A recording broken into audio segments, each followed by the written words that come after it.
Allez, on est parti du coup, on continue sur ce qu'on disait tout à l'heure. Maintenant, on va revenir sur droits et devoirs attachés à un citoyen français, d'accord? Donnez-moi Oui. les devoirs qui sont attachés à un citoyen français et les devoirs qui sont également attachés à un citoyen français. Moi, je dirais c'est le droit de vote, l'éligibilité. Exactement. Et le devoir, c'est l'armée et le juré, être juré et... Alors, les termes sont importants. Le droit de vote et d'éligibilité et le devoir d'aller à l'armée et le devoir de participer au jury. D'accord? Oui. Ok, en quelle année on a proclamé la première république? Ah oui, ça fait longtemps, 1700, quelque chose comme ça, je ne me rappelle pas. 1792. Oui, 1792. Oui, j'ai vu ça hier. 1792. Comment ils sont nommés, comment sont placés, comment sont mis en place les membres du gouvernement? Alors, voilà, je veux dire les ministres, pardon, parce que sinon on va... Les ministres, c'est par le Premier ministre, quand le président de la République est élu, et son Premier ministre, il essaie de désigner ses ministres Exactement. Et lui-même, comment il est désigné? par le président de la République. Exactement, c'est à la discrétion du président de la République. Combien il y a de pays limitrophes à la France? On a Monaco, le Luxembourg, l'Italie, la Suisse, la Belgique, l'Espagne, l'Andorre. J'ai pas oublié autre L'Allemagne, chose. L'Allemagne, oui. la Suisse. La Suisse, j'ai dit la Suisse, non? Ah, non, je sais pas. Alors ça fait 8. Oui, Il y a j'ai dit 8 la pays Suisse. limitrophes à la France. Exactement, c'est ça. D'accord. Bon, maintenant vous allez me donner des auteurs français. Ah oui, ça j'aime bien. Je connais plusieurs, oui. Par exemple, on va aller vers les grands, c'est Victor Hugo. Exactement. On a par exemple Émile Zola. Misola, mon auteur aussi. Ensuite, On a plusieurs, hein. Il y a Hector Malot, celui qui a écrit Rémi sans famille. Il y a Maupassant. Il y a Guy de Maupassant, effectivement. il y a D'accord. Albert Camus. Albert Camus. L'étranger en Algérie, oui. Albert Camus aussi, il est bien. Oui. Et donnez-moi maintenant des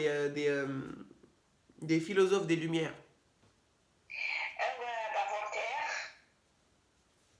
Jean-Jacques Rousseau. Oui. Il y a un troisième que j'oublie. Ça commence par dit. Par Ça commence par dit. Pardé. Dit.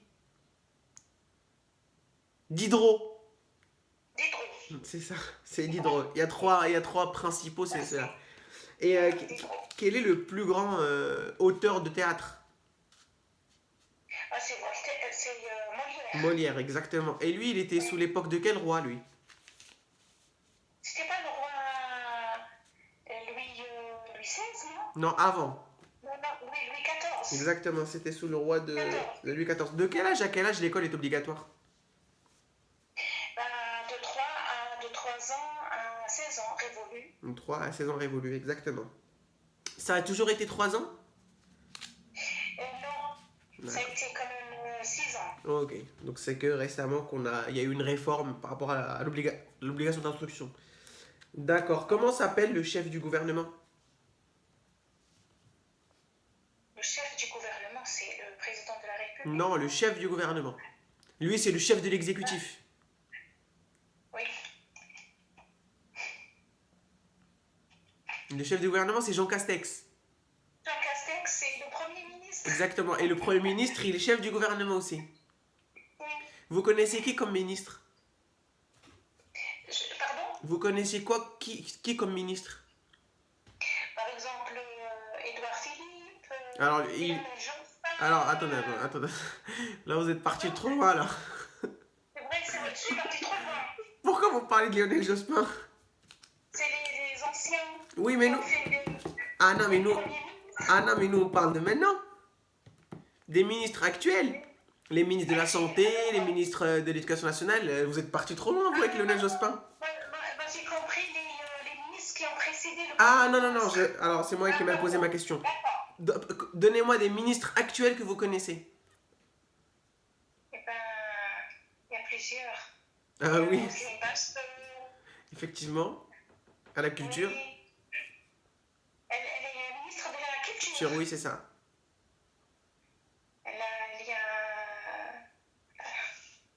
Il y a le plus important aussi, vous devez connaître, c'est Gérald Darmanin, ministre de l'Intérieur. C'est lui qui a attribué la nationalité française. Ah oui, Darmanin aussi, il n'était pas français.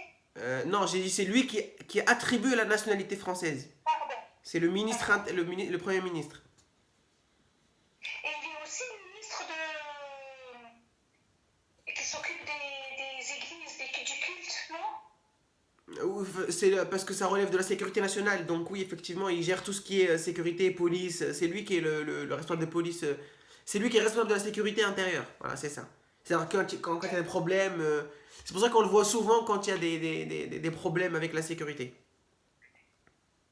C'est lui le représentant sur ces trucs-là. Du coup, on était où? Voilà. Vous connaissez pas le ministre de la Santé? Ben si, je vais. Franchement, tellement, je suis toujours les informations. Non mais ça me rappelle mon oncle. Il est parti à l'entretien et puis on lui dit comment s'appelle le président, non pas le président, le premier ministre, et il leur dit bah je connais pas le nom, mais si vous montrez son visage, je peux vous dire que c'est lui. Du coup, c'est Olivier Véran. Oui. Olivier Véran. Ensuite, de l'éducation nationale, Jean-Michel Blanquer. Oui. Ça, c'est les principaux. Ça, c'est les principaux que vous devez connaître. Pardon? Ça, c'est les principaux que vous devez connaître. Là, je vais apprendre tous les noms. Ah non, pas beaucoup, hein. Pas tous, hein. Juste 3-4 ministres, ça suffit. Oui, oui. Donnez-moi des pays fondateurs de l'Union Européenne. Il y a la Suisse. Non. Voilà, parce que la Suisse ne fait pas partie de l'Union Européenne. Hein. Ah non, il y a l'Espagne. Oui. Il y a la Belgique. Attendez, l'Espagne, vous avez dit qu'elle est des pays fondateurs? Non. Je vous ai dit des pays fondateurs. C'est-à-dire c'était eux qui étaient à la base de la création de l'Union Européenne, pays fondateurs de l'Union Européenne. Déjà c'est la France, notre pays. Exactement. Ah, il y a l'Allemagne aussi. Effectivement, il y a l'Allemagne. Il y a l'Italie. Voilà, l'Italie. Il y en a 6 au total. Hein. Oui, il y a l'Italie. J'ai dit la Belgique, j'ai dit. Non, vous n'avez pas dit la Belgique. Mais la Belgique, oui. Oui, c'est un pays fondateur. Le Luxembourg, il y a le Luxembourg. Et les Pays-Bas. Les Pays-Bas, d'accord. Voilà, oui, fondateurs, hein, qui ont voulu fondre l'Union Européenne. Fonder, pas fondre. Pardon. C'est fondre, c'est parti. C'est fondé. C'est eux qui ont fondé, oui, qui ont été fondateurs de l'Union Européenne. Donc, il y en a 6, vous devez les connaître si on vous pose la question. D'accord. Ok? Il y en a 6, donc c'est pas beaucoup. Vous connaissez le drapeau européen? Oui, c'est... là, il y a beaucoup d'étoiles, c'est ça? Il y en a que 12, hein. Pas beaucoup. D'accord. C'est un cercle avec des étoiles. Doré sur un fond bleu. Oui. Un fond bleu, c'est ça, c'est bien ça. Exactement. Où est-ce qu'il siège où se trouve la résidence du président de la République? L'Élysée, à l'Élysée. Exactement, c'est à l'Élysée qu'on a la résidence du président de la République. Est-ce que la France est un pays démocratique ou non démocratique? Ah si, c'est un pays démocratique, oui. Ok, super. Donnez-moi des films français. Des films français. Il y a beaucoup. Par exemple, moi j'ai vu au cinéma Le Brio.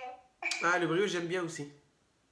Oui. C'est un bon film. J'ai vu le Club divorcé. Ah, je connais pas. Au cinéma. Je connais pas. Ça fait trop rire. Je regarderai. C'est le réalisateur, comment il s'appelle Yannick, l'humoriste là, Michael. Youn. Oui, c'est lui le réalisateur de ce film. C'est quoi le film?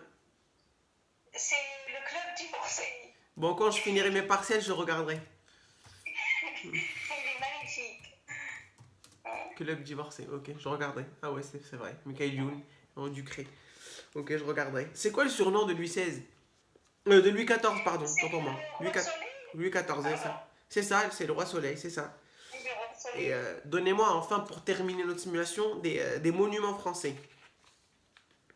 Ah oui, il y a la Tour Eiffel, Mhm. il y a le Louvre, Oui. il y a le château de Versailles, il y a le château de.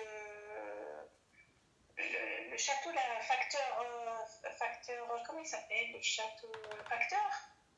Je vois pas de quel château vous parlez. Oui, parce qu'ils ont fait un film sur ça aussi. C'est Château Facteur? Je connais pas. Château facteur, oui, oui, oui. Je connais pas, ok. Château Facteur, c'est ça. C'est palais idéal du facteur cheval, je connaissais pas. Oui, château facteur cheval, oui. Ok, ah, je connaissais pas. Ben voilà, j'ai appris 2 choses aujourd'hui. C'est bien. Combien il y a de pays dans l'Union Européenne? Tu n'as pas regardé ça? Avant c'était 28, Maintenant. maintenant c'est 27, parce que l'Angleterre s'est retirée le 31 juillet, là, 2020. Décembre. 31 janvier 2020. Ouais, c'est ça. Et c'est. Comment ça s'appelle le retrait de l'Angleterre de l'Union Européenne? Attendez, c'est le Brexit. C'est ça, c'est le Brexit. C'est Oui. le Brexit, tout à fait. Je pense qu'on a fait le tour de ce qui est important à savoir. Voilà, bon, on va arrêter là.